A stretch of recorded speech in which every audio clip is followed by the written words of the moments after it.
Place à Emmanuel Ducrot du journal L'Opinion.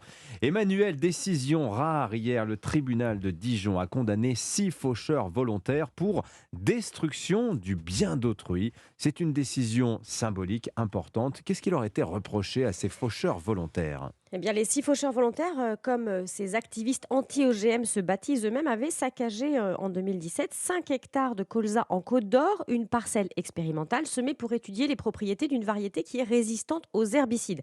Alors, c'était un essai mené par une entreprise semencière hébergée sur les terres d'un agriculteur, une culture totalement légale, d'une variété enregistrée au catalogue des semences officielles. Les faucheurs, eux, prétendaient qu'elle abritait des OGM cachés. C'est leur combat. Ils ne veulent pas de recherche semencière en général, pas d'OGM en particulier, d'aucune façon. Et quand ils pensent en déceler quelque part, ils les détruisent, souvent d'ailleurs en se trompant de cible. Alors, est-ce que c'était le cas dans notre affaire là? Est-ce qu'il s'agissait d'OGM?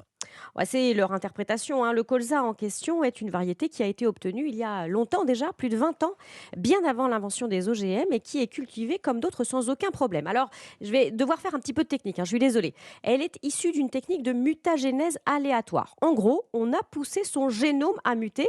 Ça n'est pas problématique en soi, hein. Notre ADN mute en permanence, le vôtre, le mien et même celui des faucheurs. C'est ce qui a permis aux espèces de se distinguer les unes des autres. Donc là, on a poussé ce colza à muter et on a trié dans les résultats ceux qui pouvaient être intéressants. Et donc, on a trouvé une propriété de résistance aux herbicides. Alors, pour les faucheurs, ça en fait des OGM et ça ferait de chacun de nous un OGM, même si ça ne repose pas du tout sur les mêmes techniques que, par exemple, un soja transgénique. Pour la justice européenne, qui s'est prononcée il y a 3 semaines de façon très claire, après des années de ping-pong juridique, non. Ce ne sont pas des OGM.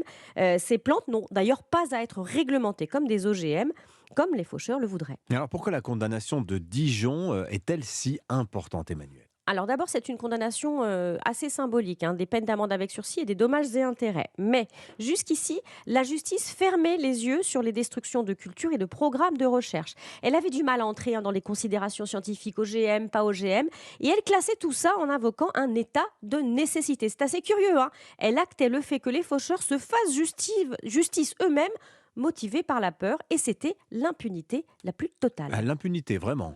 Ah ben jugez-en plutôt. En 10 ans, il y a eu 35 saccages de programmes de recherche et de culture en France, dans des espaces privés. Des dégâts irréparables qui annihilent parfois des années d'expérience pour améliorer les techniques de culture ou pour lutter contre des plantes comme l'ambroisie qui posent des problèmes de santé publique.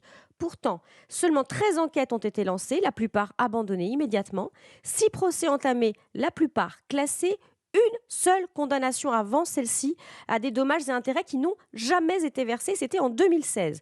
Une impunité quasi totale qui faisait peser des hypothèques sur la recherche en France. La condamnation symbolique de Dijon dit qu'elle est peut-être terminée. Oui, bon, on verra. L'histoire nous le dira. On suivra ça de près, en tout cas, avec vous. Merci beaucoup, Emmanuel Ducrot du journal L'Opinion. Il est 8h41 sur Europe 1.